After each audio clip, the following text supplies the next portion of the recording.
Well, joining us today, we've got Phil Hay, who is the lead writer for the Athletic FC newsletter, and Manchester City writer Sam Lee, who is at Manchester City. He's been speaking to Pep Guardiola today ahead of the Community Shield. We go again. How are you feeling? How is Pep feeling, Sam? I'll tell you what, after that, just being back around it, the press conference being good and quite interesting, it does make me feel like, okay, here we go again. First Friday back. It's not quite the first day of school vibes when everything's a bit like, oh, here again. You can see where he gets that desire from. And yeah, start of a new season, he seems pretty excited. And because he was engaging and there's a lot to talk about and write about, so am I. Yeah. Well, we'll get stuck into his longer-term future a little bit later on in the show. But obviously, now you're in England, you're in Manchester, but you were out on the US tour, which was a little bit choppy for City. 4 games, defeats against Celtic and AC Milan, a draw against Barcelona, managed to beat rather sort of chaotic Chelsea side. That's probably the best way to put it at the moment. Can we read much into the form?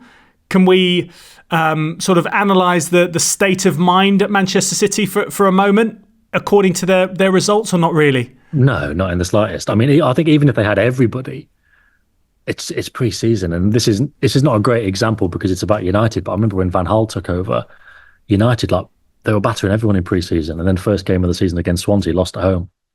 First game of the season, you can't read anything into it. But in this particular case with City, in terms of their recognisable names, they had the 2 goalkeepers, Ortega and Ederson. They had Haaland and Grealish. They had Calvin Phillips. And that was it in terms of, senior players. All the others have been on holiday. They just got back on Monday. The players who got to the finals, obviously Alvarez has just been at the Olympics and he's going to leave anyway. But Rodri and the England players, they're back on Monday, next Monday. So they've just not had the players for it. So in terms of results and things like that, it doesn't matter too much. But like you say, the interesting thing about that Chelsea game, because Guardiola was talking on the tour about, we won't be ready, not just for the Community Shield, but for Chelsea on the first game, Ipswich the second game, maybe West Ham for the third. They won't be ready fitness-wise. But when they played Chelsea and some of the mistakes that Chelsea were making and that chaos you referred to, kind of think, would you rather not be physically fit but know what you're doing on the pitch? Because obviously they do, because they've had Guardiola for so long.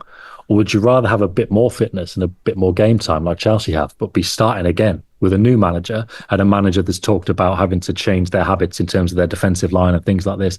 So although they're not like fantastically placed going into the season, that kind of, they're hardwired to know what to do. And, the fitness will come. They'll have to battle and have to kind of run hard. But I think they'll be all right. Yeah, I suppose, Phil, from your point of view, and you're on the pod yesterday talking about what Sam's alluded to there, maybe it being a little bit of a cause for concern with Chelsea having to reset and go again. With City, it's just muscle memory, isn't it? And just tuning it up as they sort of surge towards the title, isn't it? Oh, it would have to be a complete shambles of a summer and a pre-season to make you concerned about City. I mean, there's a complete difference between them and Chelsea. One club have, I guess, the clearest direction, clearest plan anywhere in the game and that you could ask for. One are constantly trying to find themselves and are starting again with different manager, like Sam said, in Maresca, and changes to the squad as well. I mean, the thing I picked up on from the tour to the States was how weak Guardiola's squad was, not because it's weak inherently, but because there were an awful lot of players who were missing, and Sam went through a good number of them there. I think this would be pretty standard for Guardiola. I think he'll be happy with where they're at. I suspect what he's saying about them having to climb to the peak as the season starts is definitely true, and partly because of how late some players are returning, partly because you wonder about the conditioning of them, particularly Rodri after his injury at the Euros. But City are just always there, and as I say, I think you'd be looking for very clear red flags and very clear warning signs in pre-season to actually make an issue of it. I just think, as Sam says, the games are the games, the results are the results, and when it comes to pre-season and how it goes versus how the season goes, I always think back to the kind of most striking one I ever saw, which was 2018 at Leeds with Bielsa in his first summer. if you go back through the games, they actually weren't particularly spectacular. They weren't very remarkable. The football wasn't outstanding. It didn't make you think this is going to be a total explosion of brilliance. And then come the very first day of the season, it was like flicking a switch. And I think it comes down far more to the preparation that's been done as a whole, as opposed to the individual games, particularly when, as in Guardiola's case with this, you are missing a lot of the players who you'll definitely be picking, when the games matter. Sam, we'll get stuck into the composition of City's squads and any acquisitions that they want to make, and obviously, the departures. You mentioned Alvarez already, but I just wanted to talk about the fact that we're sort of freshly out of it. That tour to the US, the focus on Manchester City, wanting to really up their profile over there. And some of the stuff that's been going on off the field, the likes of a partnership with World Wrestling Entertainment, WWE, Jack Grealish helping to launch a Fortnite element that's a City special thing within the game. How is it received by the players, by Pep Guardiola, that there is such a sort of, North American facing element to everything that they do at the minute? But in terms of the actual marketing strategy, in terms of, like you say, US facing now, like I saw last year, Asia facing, they are very good at kind of embedding themselves in that culture. I mean, they try and obviously do it with Manchester. I dare I say they go a bit too far. One of the official fonts for the shirts that they can use this season, obviously the Premier League fonts are standard, but the fonts they can use for like friendlies and I think in Champions League games, it's been designed by Noel Gallagher. When they got the shirt deal with Puma a few years ago, the first one was like Hacienda themed, the old nightclub in Manchester. A couple of years ago, it was like inspired by the Castlefield area. There's always something, about that culture, whether it's in Manchester, whether it's in America, whether it's in Asia. And look, if they went to, for argument's sake, Australia for pre-season next, they would do something there.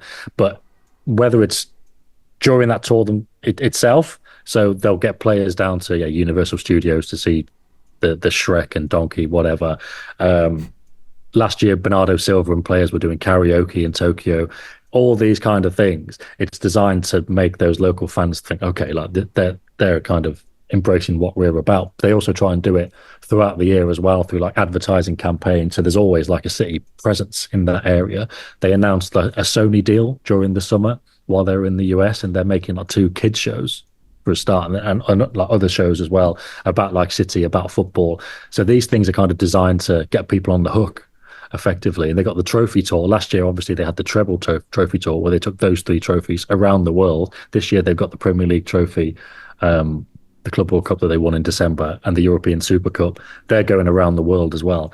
But they do try and have this presence. But then, in pre-season, when they get there, they really lay it on thick, to the extent that some fans in Manchester get annoyed because they're like, well, why can't we see these players down the Arndale Centre? Why are they available to fans in New York and fans in Tokyo, and they're not available here? But, City are trying to please everyone. And there is obviously a big push towards the US market, but also in Asia too, because fundamentally, fans in those countries, they're looking for Premier League teams, and they've generally got a lot of money to spend on them. And Phil, I guess, they're not doing anything wrong in terms of publicising the football club. They're future-proofing it around the world. But let's be brutally honest, they're still playing catch-up on some of the more established names in England who may not have had, or we know, have not had as much success as Manchester City. So you can't fault them for really pushing it, can you? Oh, no, they've got to close the gap. I mean, in Haaland, they've almost got the perfect individual for a partnership with WWE. I think him against the Ultimate Warrior, God rest his soul, at the Arndale Centre is definitely what football needs. But you have to be plugging into America commercially at the moment. It's not a coincidence that we've had the Copa America there, the Club World Cup's going to be there next year, the World Cup, hosted across 3 countries in 2026, but predominantly in the US. It just seems to be the market where the money is at the moment. I read Sam's piece earlier this week about City in America and what they've done with Fortnite and Rihanna and WWE and everything else. And one of the lines that jumped out to me from it was the piece of research which said that of American fans who are yet to, or who follow football, 1 in 3 are yet to pick a club. And that's, as I put it in the newsletter, it's a lot of fresh meat for very hungry Premier League teams who want to expand the profile, want to get hold of supporters abroad. That is a massive market to tap into. So, to be fair to City, they are only doing what everybody else is doing by trying to make sure that they do have a piece of the business in the States, and that business is vast. So let's switch now and talk about Manchester City's squad ahead of the new campaign. And Sam, I wanted to come to you first on this because obviously everyone now knows and feels like Julian Alvarez is going to be heading to Atletico Madrid in a deal worth around about 95 million euros. What has Pep Guardiola said about that? I suppose it's kind of as you'd expect. Although, so during pre-season, when he was asked about some comments that Alvarez made while he was at the Olympics, which was kind of, it's a bit annoying not to play all the games, but I'm very happy, blah, blah, blah. Guardiola was like annoyed. You don't have to be like a Guardiola body language expert to be like, oh, okay, this is wound him up a bit. But today it was just the usual, like, show the gratitude. He said, we've had 2 years together. We've won everything together. He's incredibly loved in the locker room. Like, we want the opportunity to say bye to him.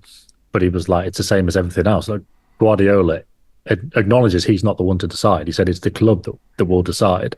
And if a player wants to go, they've still got to go and get a good offer because, City have to buy the players usually for high fees because that's what the other clubs want. So when they sell them, they try to do that in exchange. But Guardiola says, look, I appreciate the contracts can be broken.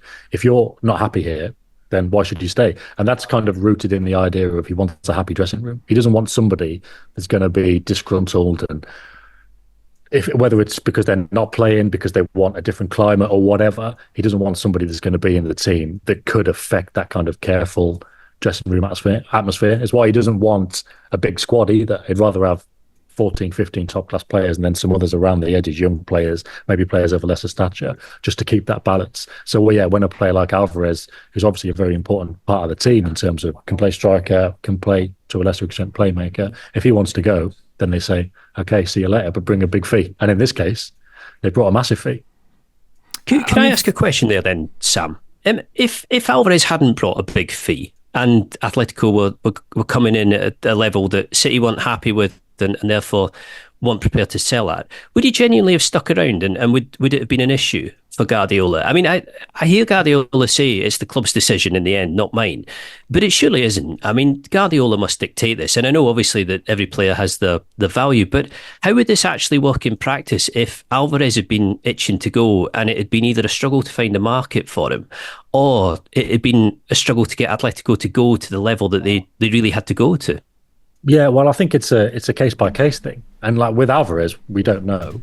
Guardiola talked about his attitude in the dressing room there. And, as far as I know, he's not made any problems in the past when he's not played. Like, all players are disappointed, but it's how you just express that disappointment. And he's not like kicked off about it in a way that some other players in the past who have been moved on have done. And at that point, they become a problem for the dressing room. And it's more of an issue like Guardiola's like, get rid of this guy. That's not the issue here. But in the past, it's not the first time that this has happened. I remember in 2021, after the Champions League final against Chelsea, I had to report the next day the info that I would have reported anyway, even if they'd won, that 4 or 5 players wanted to leave. And all of a sudden people were like, he's just writing a negative story because they lost. I was like, this is just the reality. But back then, obviously, it was behind closed doors. Like, life wasn't quite the same. Not everybody was as happy as they are generally in the rest of their time on this planet because, lockdown was difficult, COVID was difficult. And you had lots of players then, Laporte, Mahrez, Bernardo Silva, Aguero, I think, even Gundogan, possibly some others. I can't remember now. They all wanted to go, but there was no market. There was no money in Europe. They couldn't go. They all stayed. And you think, how's this going to work? And then they won the league the next season. And in terms of case by case, Bernardo Silva has wanted to go for 3 years in a row. Every time it's not happened, he's come back, hugged Guardiola, and they say, right, okay, get on with it. In terms of another player even further back, I think it was 2019, Otamendi wanted to go. There was no offers. So, he just stayed. It wasn't too much of a problem as far as I remember. So again, it kind of depends on the player. And you think with Alvarez, he's got that kind of committed, head down, work hard style. And I would imagine, it's only a guess, I would imagine if they weren't able to find this agreement with Atletico, or for argument's sake, if it fell through, I don't think it would be a huge problem because I think he'd just get his head down and get on with it. But the other interesting thing is there, There's been some talk in Argentina about the fact that his family's like visitor visas for the UK are running out. Now, how he would be in terms of, like I was talking about COVID, day-to-day life without his whole family around him, because he's got 2 brothers here, their girlfriends, his mom and dad, they're always here. Alvarez will go and watch his brothers play football, like non-league level on a Saturday afternoon, when he's not playing for City, obviously, midweek the same. They're always together. If you took that out of it, you'd think, how would it work there? What would Alvarez's existence be like in Manchester without that support network? But in terms of him himself as a player, I'm sure he'd try, but that would complicate things. And maybe that's a reason why they've wanted to search for this warmer climate. And in Madrid, I think they've took the jackpot. But yeah, it's a case-by-case thing. I know I've waffled on a bit, but last summer, I just wanted to say it's not always if you want to go, you can. Because last summer, again, Bernardo wanted to go. And Kyle Walker, too, was looking like he was going to Bayern Munich. And City made it very difficult to negotiate for those players. Very difficult, especially with Walker. They just wouldn't engage with Bayern Munich at all, really, because they were like, we can't let this guy go after they'd already let Gundogan and Mahrez go. So it's not always if this guy wants to go, he can do. Because sometimes they will say, we're gonna make our case for you to stay. In fact, in terms of another example, we've got Edison. Edison wanted to go this summer, and he's not going to. So let's keep an eye on that and see how that works, because that's basically the same situation as Alvarez. We're trying to find potential worries for City, but it's sort of all in hand, isn't it? Well, possibly. I mean, Alvarez played in that number 10 role a lot because of De Bruyne's injury, and because Foden is a bit more versatile, so they could put Foden on the right wing, Alvarez in the middle. That was the best way to get that balance, even though Foden, I would say, and I think a lot of City fans would say, he's better in the middle than Alvarez is. But obviously towards the end of the season, we did see Foden come in anyway. And obviously he had that amazing end to the season. He won the Player of the Year awards. And I think that is where his future is going to be this season. And Bernardo Silva, who would often play on the right, it was between those two. They're both slated to play in the middle now, because City have got Savinho, the new signing from Brazil, who, okay, might take some time to bed in. But they've also got Oscar Bob from the academy. They signed him, he's Norwegian, they signed him when he was 16. He played some minutes last year. People may remember he scored a last-minute winner at Newcastle in January, which was really important for them. He's talking about pre-season. Maybe I'm being a bit hypocritical here, because I said you can't read too much into it, but he's played really well. But what I would say is he's going to get an opportunity on the right wing just because his fitness is going to be better than the others. And he knows Guardiola's plan more than Savinho, for example. I think Bob's going to start the season on the right. Now, you've got Bob and Savinho on the right. That lessens the need for Foden to play there, and it lessens the need for Bernardo to play there. So if they're in the middle, I don't think you're going to miss Alvarez too much, although obviously he was a very handy option to have, because you don't get many players who can play as De Bruyne and as Haaland. And okay, you can't do it as well as both, but he plugged those gaps pretty well last season. But in terms of, like you say, you're trying to look for little gaps and where things might not work out. A 20-year-old from the academy and a new signing from Girona, maybe it doesn't work on the right wing. Maybe Foden does need to go back to the right. Maybe De Bruyne's fitness isn't the best. Maybe it's not the best De Bruyne we've seen at this stage of his career. Maybe those little gaps are there. But I think if they were to add another playmaker in, dare I say, it might be slightly too congested. I think on paper they've probably got enough.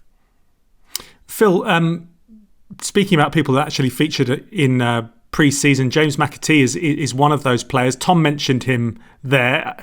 Is he someone else as well on the sort of, I mean, he's not that young, but on the sort of younger spectrum periphery that could potentially have this season as one to build on at City?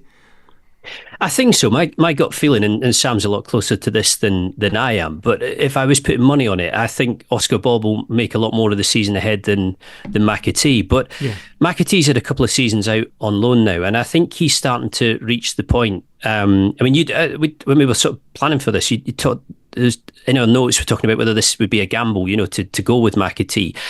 It'd be a gamble to hang Guardiola's hat on him too heavily. But given that he has been out on loan for 2 seasons, there comes a point where either you're then looking for a kind of team floating around the middle of the Premier League where he can be pushed a little bit more, where the standards are a little bit higher again, and you try to bring him on, or you actually start to use him. And it's not as if he's at an age where Guardiola would be scared of using him. He's done it before. He's pushed players who are at that level. And McAtee seems to me to have always been on the list of people who could step on. I don't think Guardiola will want to rely on him too much in the season ahead, but I think he's definitely there to be used. And I think the question would be, if you were loaning him out again, what is the long-term plan for McAtee? What are you actually going to do with him? And at what point are you actually going to say, he needs to be pushed? Because I think the only way in which you're going to know how totally ready McAtee is or how suited he is to Guardiola and Manchester City is when he starts playing competitive games for them fairly regularly. And at that point, it will, as it did with Foden coming through, at that point, it will become very clear. So I'm a Sam, really. I think Bob will shine far more this season. I think he'll have far more opportunity to sign. But I think McAtee will be there or thereabouts in terms of involvement with the squad. I think over the last 12 months as well, that the whole Cole Palmer example has just turned the screw on anyone at the periphery who might want to push their way into the first team and feel that they're not getting those sort of opportunities. I'm sure you agree with that, Sam. Obviously, he's got Bob stayed, and now Bob's closer to the first team now. So there is a bit of yin and yang. But for those obviously Palmer's gone and become like a leave. star, hasn't he? But then there is the example of, okay, well, you've got Cole who went and did that, and you can't have any complaints with that. He's been fantastic. But you say, well, look, Oscar Bob stayed. He didn't play too much last season, but this season, this is where he is. And maybe that's the kind of James McAtee scenario at the moment. Maybe, look, he could say, well, I went to Sheffield United because I want to do this and show my talents every week. And maybe City could say, yeah, but if you'd stayed, you'd have been a bit further up the pecking order now. So it's still a situation and it's still a decision that people have to make for themselves. But there are probably two sides to it. But yeah, obviously Cole showed that there's life beyond Man City for sure. And he really thrived in that kind of main man scenario at Chelsea. And definitely I could see why James McAtee would use that as an example of, okay, maybe I can go and do that. Especially if, at Chelsea, he's got Enzo Maresca, who he worked with at the under-23s. And they've got Joe Shields, who was the City Youth Academy head of recruitment for years. So if they went, okay, we'll sign you as well, maybe he'd go, I want to go and do that. But maybe he looks at Oscar Bob and thinks, oh, maybe I want to do it here at City. So I'll wait another year and give it a go. We'll have to see. I actually think it's quite rare to see a player as young as Palmer is show that much conviction when it comes to wanting to leave a club like City. I mean, you get a lot of academy players or academy graduates who are close to the first team and want to play more and are told they will play more, but they've just got to bide the time and they've got to stick at it. And will say to themselves privately or start thinking, perhaps I need to be elsewhere. It's quite unusual to see somebody push the button in the big way that Palmer did. I mean, Palmer was basically, even though Guardiola seemed to be trying to say to him, look, you are part of the picture here and you will be involved. It was a case of, no, look, I want to go. I want to go to Chelsea. You've got to be quite bold to do that. And Bob clearly hasn't. McAtee, I would imagine, is one of those who will try to make this happen. So it might well be a different scenario there. Yeah, just on Palmer, and I would have said exactly the same thing. This is the narrative that he wanted to go was something that Guardiola says all the time in terms of, do you regret letting him leave? Is that what he wanted to go? And then we go back to the Alvarez situation we talked about earlier. But there's people close to Palmer who were like, no, he wanted to stay, and he was told to get out, which is an interesting one. But I've been guilty of repeating the kind of club line that he wanted to go. But yeah, throughout last season, there was a little bit more coming to light. Maybe that wasn't strictly the case. But either way, he's obviously had the conviction to go and play and shine. And every time Chelsea needed him, he was there. So that conviction is there. That's without question. Let's just circle back to Alvarez leaving. Without that potential support for Haaland, if he's injured, he had a spell, out injured last season. How does that impact what they will do in the market in terms of backup for Haaland? Yeah, well, there's a lot of transfer-related stuff in the press conference, but a lot of it was embargoed for 10:30 on Friday night. But Guardiola, all he said in the open section, which we can talk about now, was we'll see. I'll try and give my kind of perspective on it without breaking any stories, but I think they're kind of looking for solutions wherever. The general info is they're not in a rush to go and do something in the market. That's something we've been kind of hearing all week since this Alvarez news has broken. But I don't know. I think they're having conversations with people. What can we do here? Like, it's difficult to bring in a striker, generally speaking, who's going to go, well, Erling Haaland plays for you. He's going to play all the time. We know that. So that's hard. And you've also got the same situation with the holding midfielder, which they've had in recent years. And they've not wanted to buy somebody who's going to be 100 million, like Tchouaméni, for example, when he went to Real Madrid. It's like, well, you've got Rodri. Where am I going to play? So what they want with a Rodri kind of guy is somebody who can play in the holding role on his own, so they don't have to change the style too much, and somebody who can play next to him and play further forward as well, which is why they wanted Declan Rice last summer, and it's why they have been and probably still are looking at Bruno Guimaraes at Newcastle this summer. But the problem there is the asking price. So it seems like they're just having conversations to see what they can do. Will it be a winger who can play up front? Will it be an attacking midfielder who can play there and up front like Alvarez? Will it be a holding midfielder who can play deep? And it seems like they're still trying to make something work. But at the moment, there's nothing too concrete. But there's conversations they're having to maybe add one more name. That's definitely the message that will be coming from Guardiola, shall we say. Okay. Basically, what they need is a number 6 who's handy as a backup number 9, but who's also happy to sit on the bench. Yeah, that would be exactly. the ideal scenario. But is world class in that particular role, but isn't going to kick off when they're on the bench. Yeah, a holding midfielder and attacking midfielder, that kind of blend. But again, if we're talking about Declan Rice and Bruno, we're talking about players around £100 million value. So it's not easy. And then obviously Arsenal on the scene last year for Rice, that blew City out of the water. And then with Bruno, he's obviously said he's going to be captain and stay at Newcastle, but I guess we'll see what happens. Right, let's get on to the futures of some big names. We'll talk about Pep in a moment's time, but I wanted to just get your take on the current situation for people who are just retuning back into Premier League football and the clubs after all the international stuff that we've seen as well. What is the situation with Ederson, who you've mentioned earlier on, and Kevin De Bruyne in terms of potentially going elsewhere? Sam? Yeah, similar situations, I guess, in the sense that there's been rumours about them going to Saudi Arabia, and now, they're both going to stay. Slightly different now. I think De Bruyne was more, okay, yeah, we'll see what happens. Maybe still go next summer because he's only got a year left on his contract, and I don't think City would even need to be in any rush to offer him a new one. He's 34 years old, or will be. Just wait and see how this season goes and take it from there. With Ederson, he was keen to leave. Al Nassr had an agreement with him, massive agreement. I think it was more than 600 grand a week. But then for whatever reason, they wouldn't then pay City's asking price. So again, we talked about asking prices, and you can go, but you need to bring in a good deal. I think City set it at about 50 million euros. And Al Nassr just went, we're not going to do that. But Ederson was like, okay, well, I still want to go. So Al Ittihad kind of offered him the same kind of thing, but then they wouldn't reach the fee either. So he's going to stay. But with De Bruyne, that's kind of, for people who are retuning now, this may be news, but that had gone cold a while ago now. He's going to stay in, and that's it. But as it stands, both are staying, but slightly different situations. But one's to keep an eye on over the next 12 months because De Bruyne might have his last season at City, but so might Ederson. Phil, in terms of how you're sort of feeling about this, when you hear the likes of Ederson leaving, Kevin De Bruyne leaving, we'll talk a little bit more about Pep leaving. Does it start to feel like the end of an era and the need to rebuild properly? Yeah, I think so. And it wouldn't be a first for Guardiola. There's been quite a lot written about City 2.0 and then City 3.0 with him going for Haaland and changing the structure again. It does feel, I think, doesn't it, that this is probably going to be De Bruyne's last year at City. And I think if Ederson is so minded to leave this summer and stays and his kind of attitude towards that doesn't change significantly in the 12 months that follow, you sort of wonder whether City would want to go through this again with him, or whether next summer they come to an agreement whereby yes, he can go, he gets what he wants, he gets to go to Saudi, he takes his money and they move on.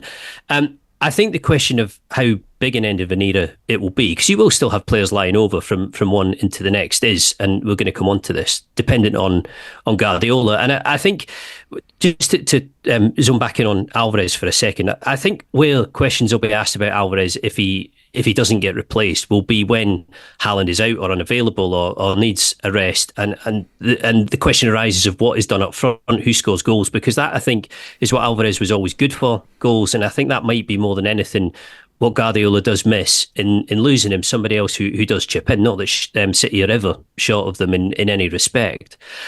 But in terms of Guardiola himself, in the way that the Alvarez question could dominate the season, his future is absolutely going to dominate the season, isn't it? Because he's a year away from his contract running out himself. And on that basis, that is there to be asked constantly. So end of an era, it could be a very, very big end of an era, or you could just be talking about Guardiola moving on to his kind of fourth version of Manchester City. It's funny you mentioned about him, being asked all season. Sam, you've been with Pep today. We've blurred out the sponsors boards behind you, but he was in a similar position to you are at the moment if you're watching this on YouTube. So I presume he was asked about his future today.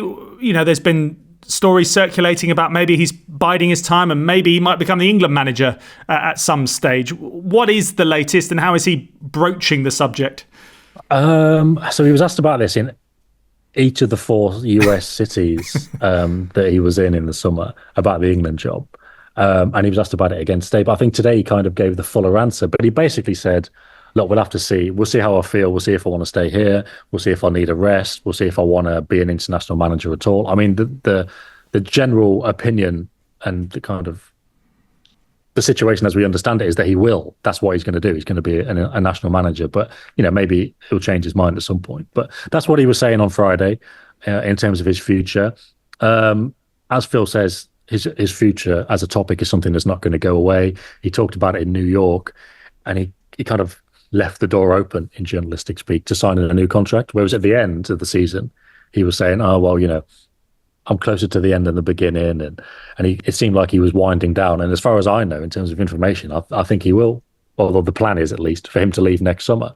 But my read on his future in terms of City is that at the end of the season, he was obviously coming off another battle where you got to win every game in the Premier League. It's draining. That Tottenham game when Ortega made the save from Son, that kind of game takes a lot out of you. And you're interviewed on the pitch after you win the trophy and you're thinking more like, that was tough. I'm glad, I'm at the end now.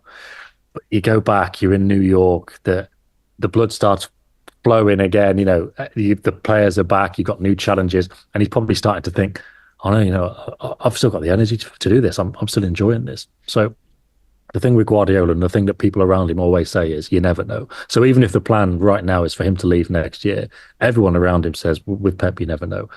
And if he signs a new contract in November, December, which he's done twice before, it wouldn't really surprise anybody. But if he doesn't, it's obviously going to get to that point afterwards where people start saying, oh, you haven't signed a new contract in the period when you normally do. So what is going to happen? So that's something we're going to have to wait and see over the next few months. Like I say, I can tell you what I think the plan is right now.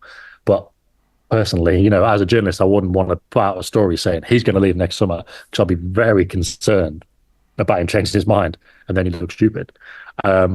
So yeah, that's how it looks. In terms of England, personally, and this isn't really information, but I've always thought he might be tempted by that because I'm not sure he'd do Spain just because of the political links.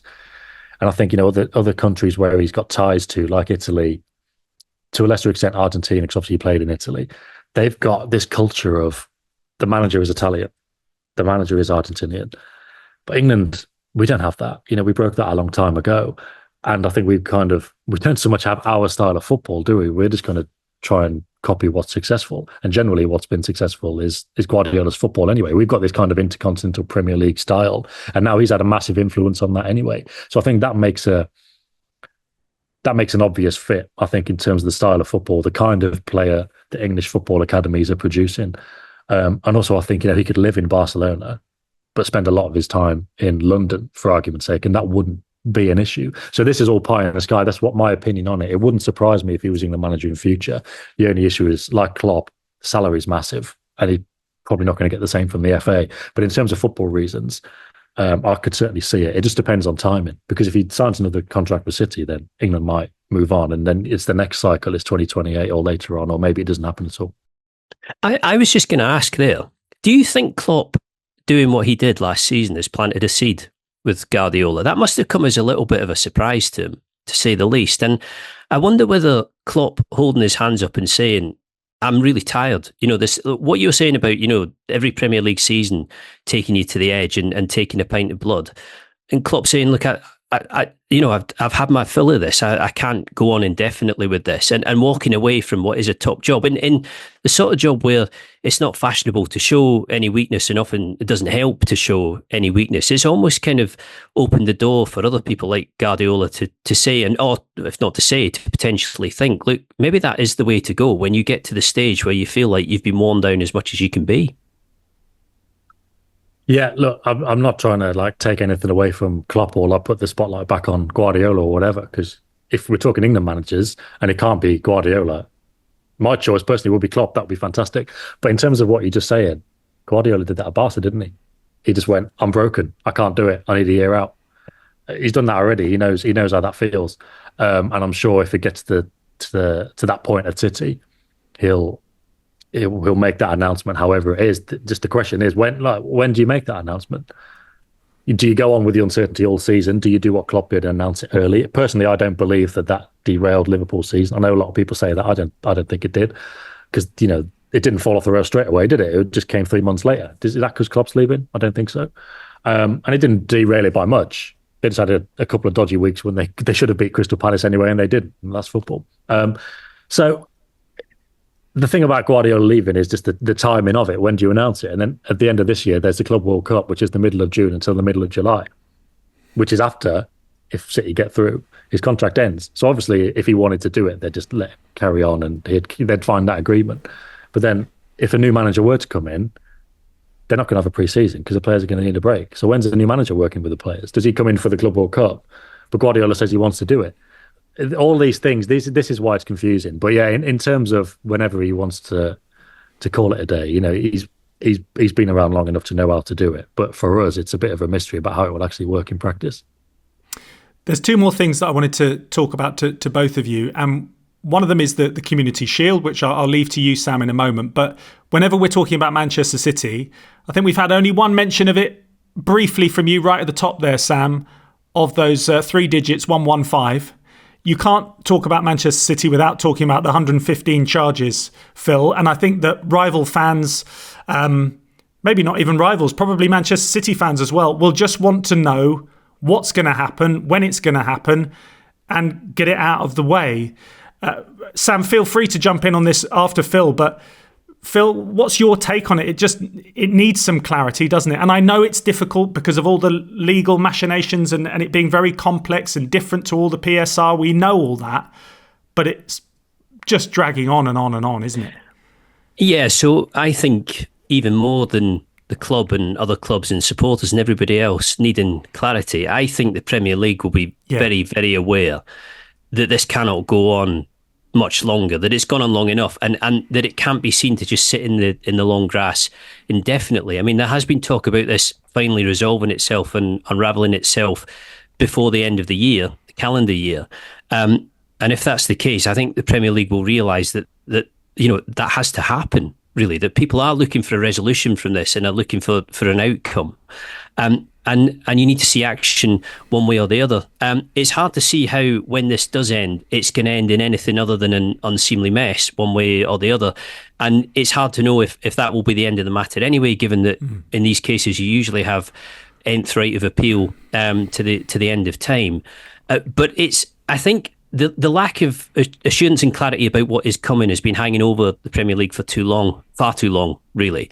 And I think they are into the period where they have to resolve this now and they have to bring it to a conclusion. I think they will know that, and I think there will be some really itchy feet at the Premier League to make sure that line's drawn under this pretty soon. I'd say this: what if it's rushed, shall we say, or brought forward? City are found not guilty, or at least they let's say they get fined 10 million for not cooperating, which was basically the case with the UEFA stuff with CAS. And people say, they didn't do it properly. They've rushed, they missed stuff. You're gonna have to do it properly. For both sides, you're going to have to do it properly. And it's going to take a long time. So if it's going to be heard at October, November time, the associated party transaction was, when did that finish? 4 or 5 weeks ago, 6 weeks ago? And that was a 2-week hearing. This is going to be much longer. And it's going to take much longer to work through it all. And then, imagine the accompanying document that would come with it, explaining all the decisions. That's going to have to be, all the decisions are going to be watertight anyway, but that document that comes out later, to get closure on this, it's going to be towards the end of the season, I'd have thought. Maybe we'll get a verdict well before that, but the document a bit later.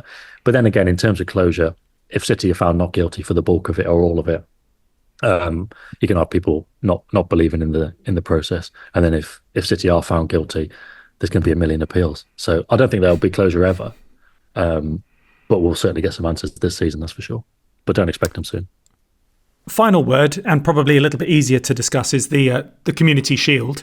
On the whole, City don't seem to really give that much of a hoot about it in terms of their record. They've lost more than they've won since they've been dominating in English football. It's obviously a derby against United, repeat of the FA Cup final and all that. Where does it sort of sit in the priority list? Maybe in technical terms, in terms of getting sort of miles on the clock or whatever you want to say, Sam. Yeah, well, in terms of their record recently, I mean, when they played Leicester a few years ago, it was a similar situation now. I think it was after a tournament year. A lot of the players, if you look back at the 11, they had some big name players in it, but they just come back, same as this year, and they had some young players in it. And you think, well, it's no surprise that they got caught out that day because they weren't fit, they weren't ready. It's going to be the same this weekend. Last year against Arsenal wasn't quite so pronounced because there was no, summer tournament to keep the players back. But like I mentioned with the Liverpool Palace game from April, City should have won that game. Arsenal scored a deflection late on and they won on penalties. So there's different reasons for City not winning. Against Liverpool a couple of years ago, it wasn't so much fitness. Just Haaland missed some chances and Liverpool took theirs. Liverpool were better on the day, fair enough. So yeah, it's not that they don't take it seriously. It's just they can take it as serious as they can. And the one on Saturday, the same as the Leicester one, they just won't have many players who are that fit. Obviously, United will be in a similar boat. They've got some injuries. So we'll see what happens. But it is important. They celebrate it when they win. They include it in all the, when they won the domestic treble in 2019, the club were calling it the Formidables because they included that. As a club and as a team and a squad and a manager, they do take it seriously. But realistically, you can't give it everything because the players are only just back off holiday and 4 or 5 of the key players are only coming back next week. So it is what it is. And Phil, in a probably it only needs one word. This is the official curtain raiser to the season, or unofficial, or whatever you want to call it. Come May the 25th, 2025, are City going to be sitting there with the Premier League title once again?